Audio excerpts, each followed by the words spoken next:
बच्चों, Nagesh Karasagi orchid school में आप सबका स्वागत है।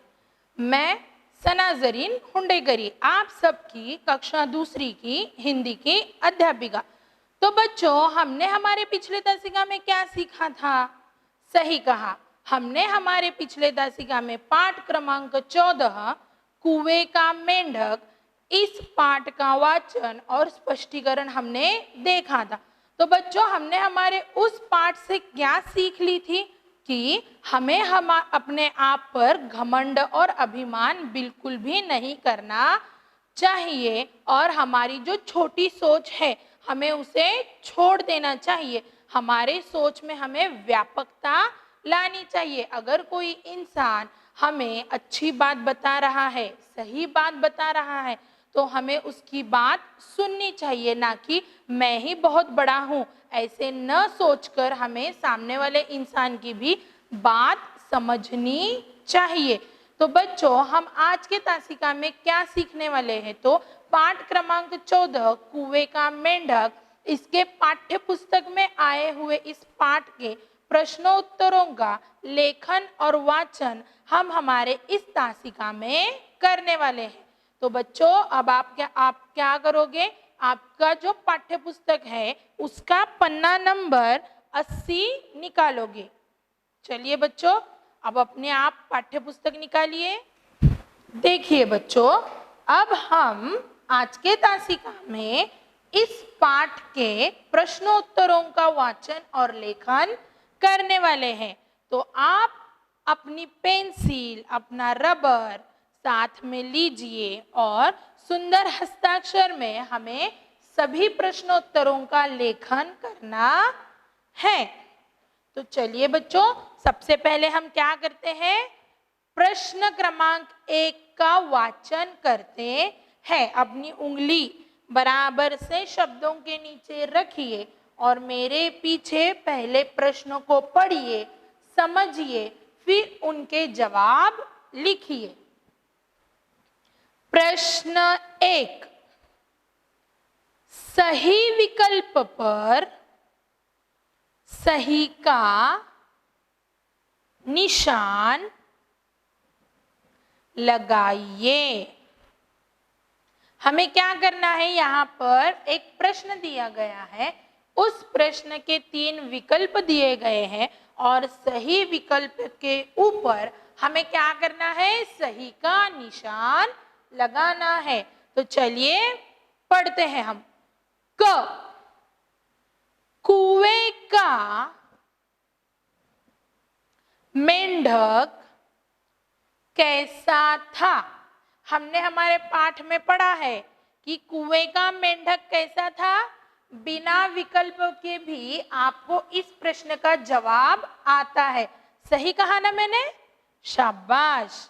देखिए विकल्प पढ़ते हैं हम। बुद्धू, घमंडी, चालाक। अब आप बताइए, इस कुएं का मेंढक कैसा था? बिल्कुल सही, घमंडी। तो हमें घमंडी के आगे क्या करना है? सही का निशान लगाना है। चलिए अगला प्रश्न पढ़ते हैं। ख, सांचू भटक कर कहां पहुंच गया? सांचू भटक कर कहां पहुंच गया? विकल्प देखिए। नदी में, कुएं में, तालाब में। जो सांचू है, समुद्र से निकलकर वहां से वह भटक कर कहां पहुंच गया? नदी में, कुएं में, तालाब में। कुएं में सही जवाब, वेरी गुड। कहां पहुंच गया? कुएं में। कुएं में कौन रहता था? बीखू। कुआं किसका था? बीखू का। और वहां पर कौन पहुंच गया? सांचू। शाबाश। चलिए अपना अगला पन्ना नंबर निकालिए।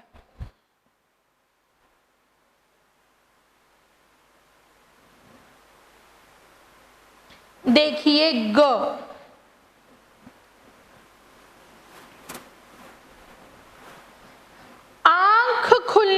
पर भिक्षु ने क्या किया?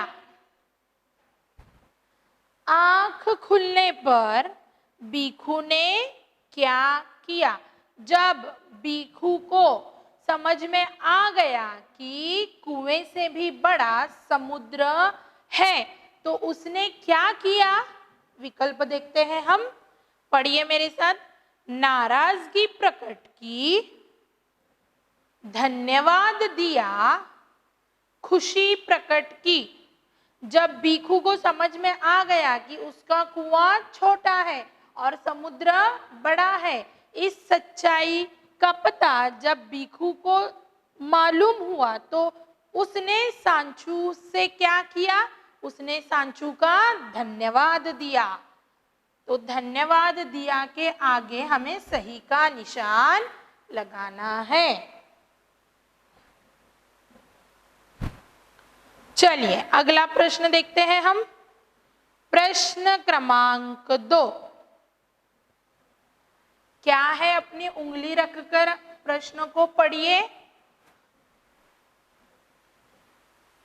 सही कथन पर सही का तथा गलत कथन पर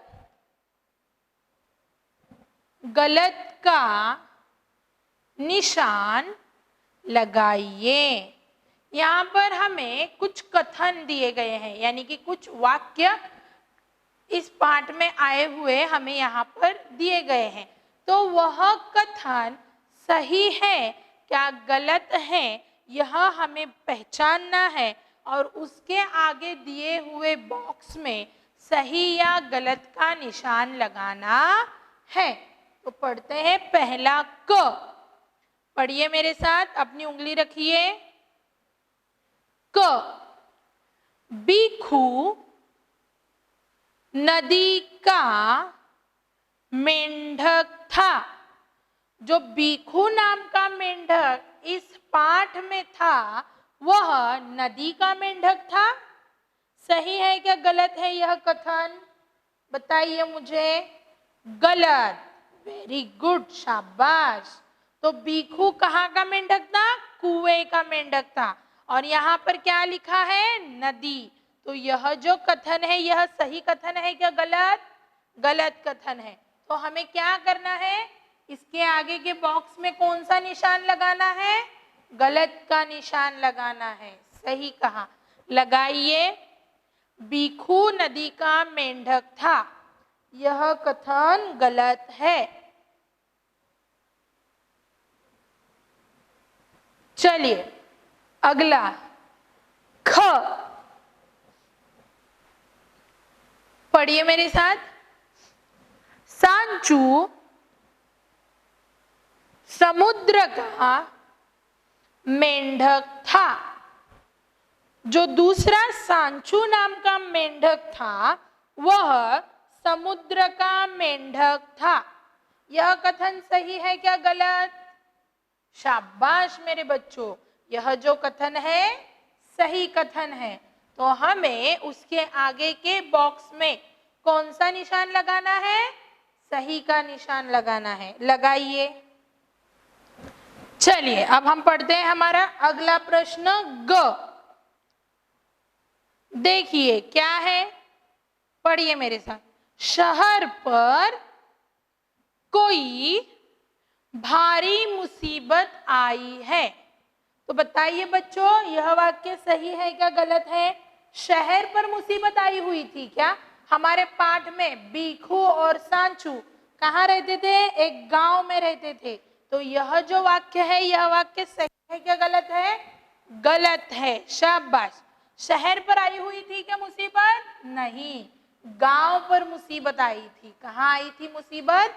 गांव पर आई थी। चलिए अब हम देखते हैं हमारा अगला प्रश्न, प्रश्न क्रमांक 3। चलिए अपनी उंगली रखकर प्रश्न क्रमांक 3 को पहले पढ़िए। निम्नलिखित प्रश्नों के उत्तर एक शब्द में लिखिए। यहाँ पर कुछ प्रश्न दिए गए हैं, इन प्रश्नों के उत्तर हमें एक ही शब्द में लिखना है, मतलब वन वर्ड में हमें इस प्रश्न का उत्तर लिखना है। तो हम सबसे पहले क्या करेंगे, प्रश्न को पढ़ेंगे। तो चलिए मेरे साथ प्रश्न पढ़िए। क, कुएं के मेंढक का स्वभाव कैसा था? कुएं के मेंढक का स्वभाव कैसा था? कैसा था कुएं के मेंढक का स्वभाव? बिल्कुल सही, घमंडी। कैसा था? घमंडी। तो इसके आगे यहाँ पर उत्तर लिखिए, घमंडी। सुंदर हस्ताक्षर में आपको लिखना है, कुएं के मेंढक का स्वभाव कैसा था? घमंडी। चलिए अगला प्रश्न। ख, बीखू अपने कुएं की तुलना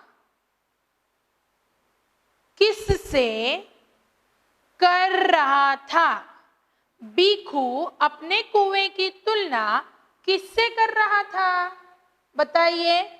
समुद्र से। किससे? समुद्र से। तो हम यहाँ पर क्या लिखेंगे? समुद्र से लिखेंगे, क्योंकि बीखू को लगता था कि उसके कुएं से बड़ा कुछ हो ही नहीं सकता और समुद्र को भी वह छोटा समझ रहा था। तो बीखू अपने कुएं की तुलना समुद्र से कर रहा था। चलिए अगला प्रश्न। ग, गांव पर क्या आई थी? गांव पर क्या आई थी? मुसीबत। क्या आई थी? मुसीबत। तो इसके आगे इसका उत्तर क्या आएगा? मुसीबत। कौन सी मुसीबत आई थी? बाढ़ की। उस गांव में क्या आया था? बाढ़ आया था।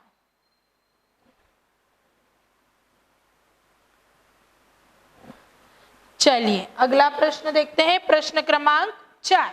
इस प्रश्न को आपको सिर्फ सुनना है, पढ़ना है और इसके जवाबों को सिर्फ सुनना है। इसके जो उत्तर है हम हमारी CW में लिखेंगे। तो सबसे पहले हम क्या करते हैं, प्रश्न को पढ़ते हैं। प्रश्न क्रमांक 4, निम्नलिखित प्रश्नों के उत्तर लिखिए। क, समुद्र से कुएं की तुलना को सांचू ने कैसा बताया? समुद्र से कुएं की तुलना को सांचू ने कैसा बताया? सूरज से दिए की तुलना करना जैसा बताया। कैसा बताया? सूरज से दिए की तुलना करना जैसा बताया। देखिए अगला प्रश्न। ख, बीखू ने सांचू का किस तरह अपमान किया? बीखू ने सांचू का किस तरह अपमान किया? बीखू ने सांचू से कहा, इस कुएं से निकलो, नहीं तो मैं धक्के मारकर तुम्हें बाहर निकाल दूंगा। क्या कहा बीखू ने? बीखू ने सांचू से कहा, मेरे इस कुएं से निकलो, नहीं तो मैं धक्के मारकर तुम्हें बाहर निकाल दूंगा। ग, बीखू ने आंखें फाड़कर क्या देखा? बीखू ने आंखें फाड़कर क्या देखा? बीखू ने आंखें फाड़ फाड़ कर चारों तरफ फैले पानी और समुद्र को देखा। क्या देखा था बीखू ने? कि चारों तरफ फैले समुद्र के पानी को बीखू ने आंखें फाड़ फाड़ कर देखा था। समझ में आ गया आपको? इन प्रश्नों के जवाबों को कहाँ पर लिखना है हमें? हमारी CW के बुक में लिखना है। तो अब हम पढ़ते हैं हमारा प्रश्न क्रमांक 5। क्या है हमारा प्रश्न क्रमांक 5? देखिए, थोड़ा सा ध्यान दीजिए। क्या है प्रश्न क्रमांक 5? पढ़िए और समझिए। यहाँ पर क्ष, त्र, ज्ञ, श्र इन व्यंजनों से कुछ शब्द हमें यहाँ पर दिए गए हैं। उन शब्दों को हमें क्या करना है? पढ़ना है। उन शब्दों को हमें क्या करना है? पढ़ना है और उन्हें समझना है कि इस व्यंजनों के कैसे शब्द आते हैं, उनका उच्चार कैसे होता है। इसको हमें अच्छे से उच्चारण के साथ पढ़ना है। तो पहला कौन सा है? अपनी उंगली रखिए और पढ़िए। क्ष, क्या है ये? उच्चार कीजिए बराबर से। क्ष। इसका शब्द देखिए, परीक्षा। मेरे पीछे इन शब्दों को दोहराइए। परीक्षा। कक्षा, कक्षा। पक्षी। बराबर से पढ़िए शब्दों को। पक्षी। साक्षी, साक्षी। ये क्ष व्यंजन के आए हुए शब्द है कि क्ष व्यंजन का कैसे इस्तेमाल इन शब्दों में किया गया है। अब त्र का देखिए। त्र, इस व्यंजन का उच्चार कैसे कैसे होता है इन शब्दों में? पुत्र। क्या है यह शब्द? पुत्र। सही उच्चारण के साथ दोहराना है। इत्र, इत्र। पत्र, पत्र। नेत्र। क्या है यह शब्द? नेत्र। देखिए अभी ज्ञ का उच्चारण कैसे होता है। प्रज्ञा, प्रज्ञा। ज्ञान।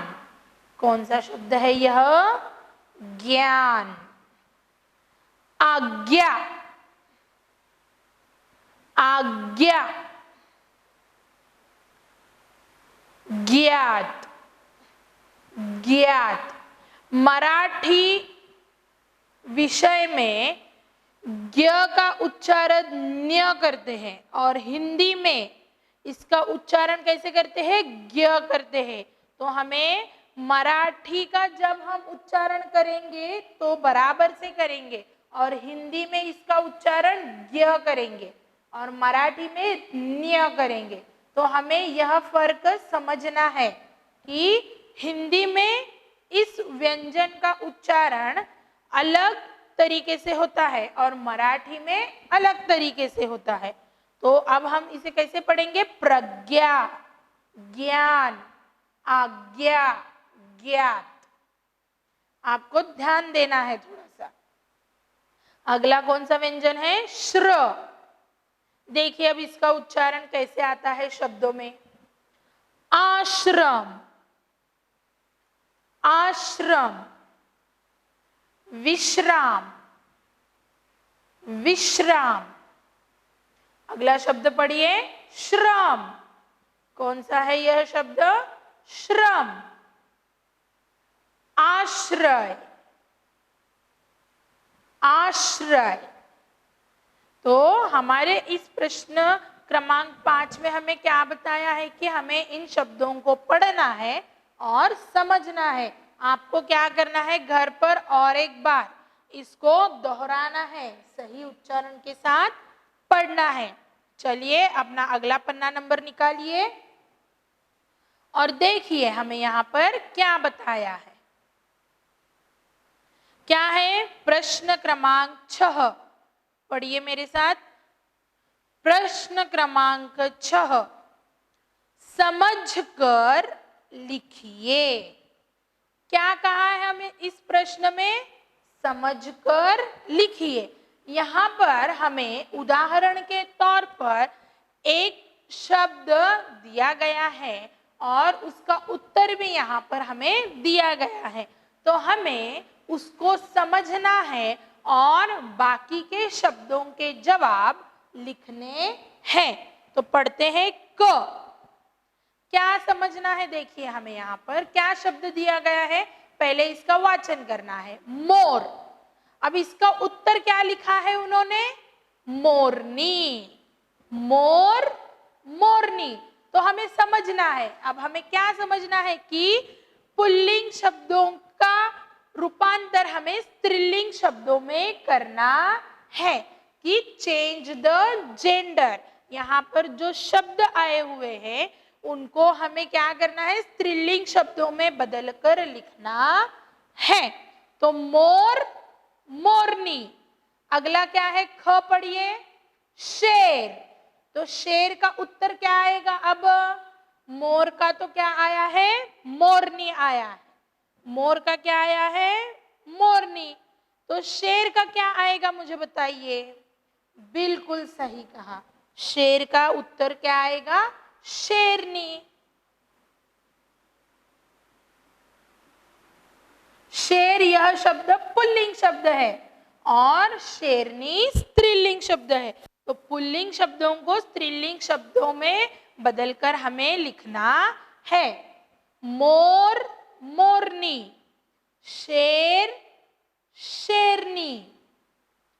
अगला कौन सा शब्द है? देखिए, बंदर। अब इसका जेंडर चेंज करने के बाद क्या आएगा? बंदर का क्या आएगा? बंदरिया। क्या आएगा? बंदरिया। तो लिखिए यहां पर बंदर, बंदरिया।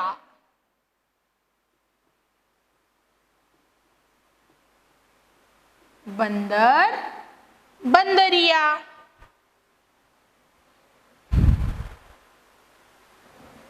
अगला शब्द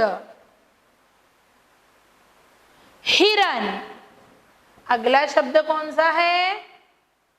हिरन। अब हिरन का उत्तर क्या आएगा? हिरनी। हिरन का उत्तर क्या आएगा? हिरनी। लिखिए,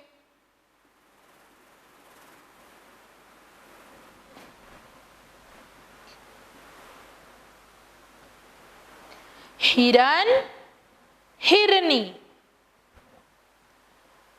अगला बैल। अब बैल का पुल्लिंग स्त्रीलिंग शब्द क्या आएगा? बैल यह कौन सा शब्द है? पुल्लिंग शब्द है। अब इसका जवाब हमें स्त्रीलिंग शब्द में लिखना है, तो बैल का क्या आएगा स्त्रीलिंग शब्द? गाय। क्या आएगा? गाय।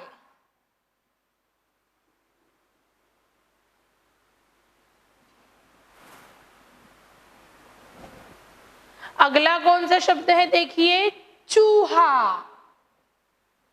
अब चूहा, इसका स्त्रीलिंग शब्द कौन सा आएगा? चूहिया। वेरी गुड, शाबाश बच्चों। चूहा का उत्तर क्या आएगा? चूहिया आएगा।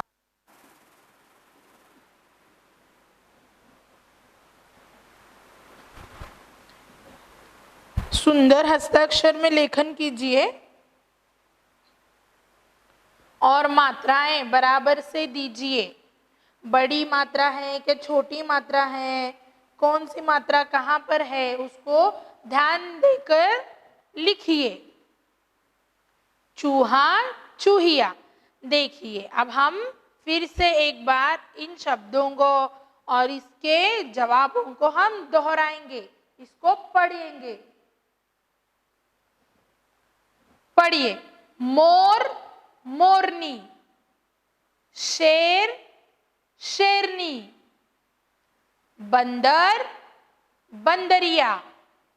हिरन, हिरनी, बैल, गाय, चूहा, चूहिया। शाबाश। चलिए अब हम देखते हैं हमारा अगला प्रश्न। कौन सा है हमारा अगला प्रश्न? प्रश्न क्रमांक 7। क्या है देखिए प्रश्न क्रमांक 7, पढ़िए मेरे साथ। समुद्र में पाए जाने वाले जीव जंतुओं व वस्तुओं के नाम कोष्ठक में से चुनकर लिखिए। हमें यहाँ पर क्या करना है देखिए, कोष्ठक में हमें बहुत सारे शब्द दिए गए हैं, लेकिन हमें क्या लिखना है? समुद्र में जो जीव जंतु पाए जाते हैं वो वस्तुओं के नाम हमें कोष्ठक में से ढूंढकर लिखने हैं कि समुद्र में से हमें क्या क्या मिलता है, उन शब्दों के नाम हमें यहाँ पर लिखने हैं। तो कोष्ठक में क्या क्या शब्द है उसको हम पहले पढ़ते हैं। तो चलिए अपनी उंगली रखकर शब्दों को पढ़िए। शंख, पहाड़, रत्न, पेड़, मछली, हाथी, मगरमच्छ, शेर, मोती, पेट्रोल, बादल। अब इतने सारे शब्द यहाँ पर हमें दिए गए हैं, लेकिन समुद्र में से कौन कौन सी चीजें मिलती है, सिर्फ उन्हीं चीजों को ढूंढकर हमें यहाँ पर लिखना है। तो शंख हमें कहाँ पर मिलते हैं? समंदर में मिलते हैं। सही कहा। तो यहाँ पर हम शंख लिखेंगे क्योंकि वह समुद्र से हमें मिलता है। पहाड़ मिलता है क्या? पहाड़ समुद्र से मिलता है क्या? नहीं। उसके बाद रत्न, हाँ सही कहा, रत्न हमें समुद्र से ही प्राप्त होता है। पेड़ समुद्र में मिलता है क्या? नहीं। मछली, हाँ मेरे से पहले ही आपने लिखा होगा मछली, है ना? लिखिए मछली। हाथी समुद्र में होता है क्या? नहीं। मगरमच्छ होती है समुद्र में, तो यहां पर क्या लिखेंगे? मगरमच्छ। शेर समुद्र में होता है कि जंगल में? जंगल में। मोती समुद्र से ही मिलता है क्योंकि शंख के अंदर ही मोती तैयार होता है। पेट्रोल समंदर के नीचे जो जमीन होती है उसके नीचे से ही हमें पेट्रोल प्राप्त होता है। बादल, बादल तो आसमान में होते हैं। चलिए लिखिए क्या क्या मिलता है हमें समुद्र से? शंख, रत्न, मछली, मगरमच्छ, मोती, पेट्रोल। तो बच्चों आज हमने हमारा जो पाठ क्रमांक 14 है कुएं का मेंढक, इसके नीचे पाठ्य पुस्तक में जो भी प्रश्नोत्तर आए हैं उनका अच्छे से वाचन और लेखन हमने किया है। तो बच्चों आज का आपका क्या गृह कार्य होगा कि इस पाठ्य पुस्तक में जो प्रश्न उत्तर हमने आज लिखे हैं उसको अच्छे से घर पर आपको पढ़ना है, उसका वाचन करना है। तो अब हम हमारे अगले तासिका में मिलते हैं। धन्यवाद।